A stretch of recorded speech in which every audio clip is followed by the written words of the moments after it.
নমস্কাৰ দশম শ্ৰেণীৰ বিজ্ঞানৰ দ্বিতীয় অধ্যায় এচিড ক্ষাৰক আৰু লৱণৰ বিষয়ে অধ্যয়ন কৰিব লৈছো। আজিৰ এই ভিডিঅ'ত 25 পৰা 28 পৃষ্ঠালৈকে থকা পাঠভিত্তিক প্ৰশ্নখিনি ডিসকাস কৰিম। যদি তোমালোকে আগৰ ভিডিঅ' কেইটা চোৱা নাই ডেসক্ৰিপচনত লিংকৰ পৰা সেই ভিডিঅ' কেইটা চাই ল'বা। আজিৰ প্ৰথম প্ৰশ্নটো চাওঁ, pH স্কেলৰ সহায়ত কিহৰ যোগ লোৱা হয়? মনত থবা pH স্কেলৰ সহায়ত হাইড্ৰোজেন আয়নৰ গাঢ়তাৰ যোগ লোৱা হয়। তাৰ পিছৰ প্ৰশ্নটো চাওঁ, pH স্কেলৰ পৰিসৰ কিমান?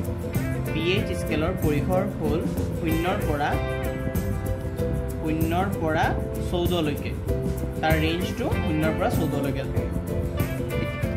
এতিয়া এই বক্সৰ ভিতৰৰখিনি চোৱা, এচিড দ্ৰৱৰ pHৰ মান সদায় 7তকৈ কম হয়। প্ৰথম দ্ৰব্যৰ pHৰ মান 7ৰ সমান হয় আৰু ক্ষাৰকীয় দ্ৰব্যৰ pHৰ মান 7তকৈ বেছি হয়। মানে 7তকৈ বেছি হ'লে আমি গম পাম যে এইটো দ্ৰৱটো হ'লগৈ ক্ষাৰকীয়।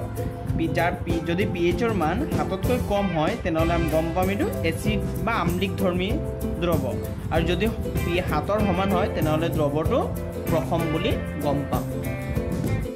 তাৰ পিছৰ প্ৰশ্নটো চোৱা, তীব্ৰ এচিড আৰু মৃদু এচিড কাক বোলে?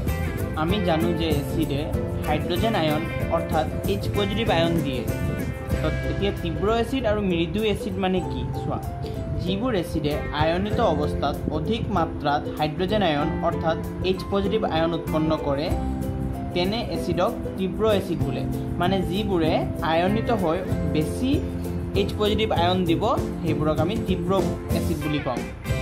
যিবোৰ এচিডে আয়নিত অৱস্থাত কমকৈ হাইড্ৰোজেন আয়ন উৎপন্ন কৰে তেনে এচিডক মৃদু এচিড বোলে, আৰু যিবোৰে কমকৈ হাইড্ৰোজেন আয়ন উৎপন্ন কৰিব সেইবোৰক আমি মৃদু এচিড বুলি কওঁ। তাৰ পিছৰ প্ৰশ্নটো চাওঁ, বৰষুণৰ পানীৰ pHৰ মান কিমান হ'লে তাক এচিড বৰষুণ বুলি কোৱা হয়? আমি জানো এচিড বৰষুণ মানে হ'ল যে বৰষুণৰ পানীত কিছুমান যৌগ লগ হৈ পানীৰ এচিডীয় বা আম্লিকধৰ্মী কৰি দিয়ে। তো তাৰ মানে তাৰ pHটো 7তকৈ তলত আহিব।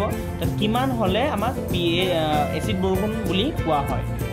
তো বৰষুণৰ এনচাৰটো চোৱা, বৰষুণৰ পানীৰ pHৰ মান 5.6ৰ কম হ'লে তাক এচিড বৰষুণ বুলি কোৱা হয়। এতিয়া তাৰপিছৰটো চোৱা, অজীৰ্ণতা মানে কি? এইটো ইম্পৰ্টেণ্ট আৰু এইটো স্বাভাৱিক মানে এটা ঘটনা। কি হয় চোৱা এনচাৰটো, যেতিয়া পেটত অত্যাধিক এচিড উৎপন্ন হোৱাৰ ফলত কেতিয়াবা পেটত অত্যাধিক এচিড উৎপন্ন হোৱাৰ ফলত পেটত জ্বলা-পোৰা আৰু বিষ অনুভৱ হয়। ইয়াকে অজীৰ্ণতা বোলে।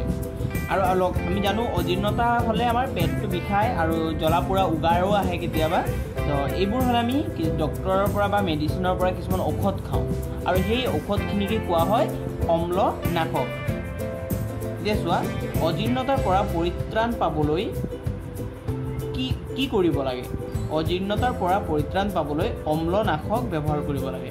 অম্লনাশক হৈছে এবিধ ক্ষাৰক, আৰু সেই ক্ষাৰকবিধ হৈছে মেগনেছিয়াম দুগ্ধ বা মেগনেছিয়াম হাইড্ৰক্সাইড। আৰু এই অম্লনাশক ব্যৱহাৰ কৰিলে আমি অজীৰ্ণতাৰ পৰা পৰিত্ৰাণ পাব পাৰি। এতিয়া তাৰ পিছৰ প্ৰশ্নটো চোৱা, মুখৰ ভিতৰত pHৰ মান কিমান হ'লে দন্ত ক্ষয় আৰম্ভ হয়? মানে দাঁত ক্ষয় হ'বলৈ আৰম্ভ কৰে। মুখৰ ভিতৰত কি হয়, আমি যেতিয়া খাদ্যবস্তু খাওঁ এইবোৰৰ কিছুমান অংশ আমাৰ মুখত লাগি থাকে, আৰু এইবোৰত বীজাণুৱে আক্ৰমণ কৰে বা সেইবোৰে তাৰ পৰা পুষ্টি লাভ কৰে, আৰু তেতিয়া আমাৰ কি হয়, মুখত এচিডীয় আমাৰ মুখটো আম্লিক হৈ পৰে, আৰু সেইকাৰণে আমাৰ দাঁতবোৰ ক্ষয় হ'বলৈ ধৰে।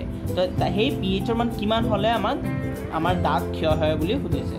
তো এনচাৰটো চোৱা, মুখৰ ভিতৰত pHৰ মান 5.5তকৈ কম হ'লে দন্ত ক্ষয় আৰম্ভ হয় বুলি কৈছে। এতিয়া তোমালোকে এই pH টেবুলখন চোৱা, ইয়াত 1ৰ পৰা 14লৈকে আছে। তো ইয়াত তলত কিছুমান যৌগ বা কিছুমান পদাৰ্থৰ pHৰ মান দিয়া আছে। এইটো ইম্পৰ্টেণ্ট, মনত কৰি থৈ দিবা। 500 ক্ষৰকৰ হয় 1.2, নেমু ৰসৰ 2.2, বিশুদ্ধ পানী বা তেজৰ হয় 7.4, মেগনেছিয়াম দুগ্ধ 10 আৰু ছ'ডিয়াম হাইড্ৰক্সাইডৰ 14 হয়। এইকেইটা বহুত ইম্পৰ্টেণ্ট, মনত কৰি থৈ দিবা। এতিয়া পৃষ্ঠা 28 থকা প্ৰশ্নাৱলীৰ প্ৰথম প্ৰশ্নটো ডিসকাস কৰোঁ। প্ৰশ্নত দিয়া আছে তোমাৰ হাতত A আৰু B দুটা দ্ৰৱ আছে। দ্ৰৱ A ৰ pH ৰ মান 6 আৰু দ্ৰৱ B ৰ pH ৰ মান 8।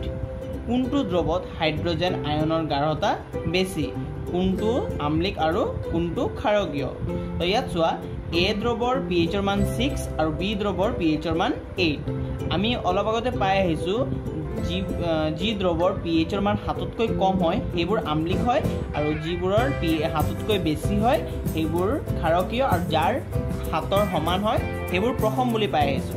তাৰ মানে এৰ যেহেতু pH 6 তাৰ মানে 7তকৈ কম, তেনেহলে কোনটো আম্লিক ধৰ্মী হ'ব? A আম্লিক ধৰ্মী।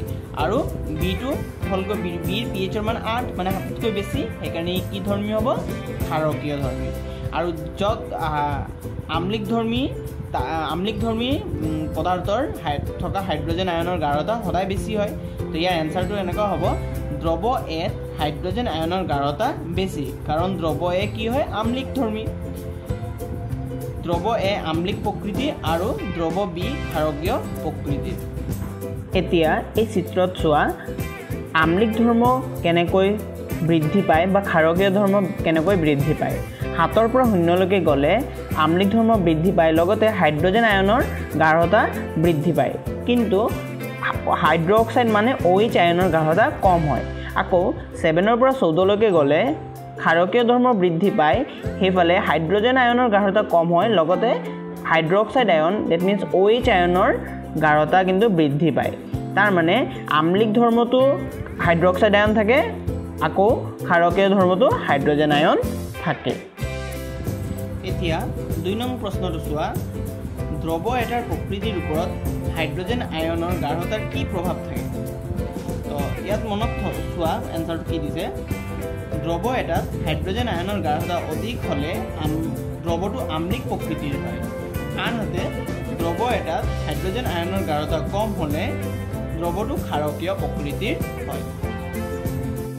আমি অলপ আগতে ডিসকাস কৰি আহিছো যে ক্ষাৰকীয় হ'লেও তাত হাইড্ৰোজেন আয়ন থাকে কিন্তু কমকৈ থাকে। তো এইবাৰ 3 নম্বৰ প্ৰশ্নটোত কি দিছে চোৱা ক্ষাৰকীয় দ্ৰৱত H পজিটিভ আয়ন থাকেনে, যদি থাকে তেন্তে ইহঁত কিয় ক্ষাৰকীয়?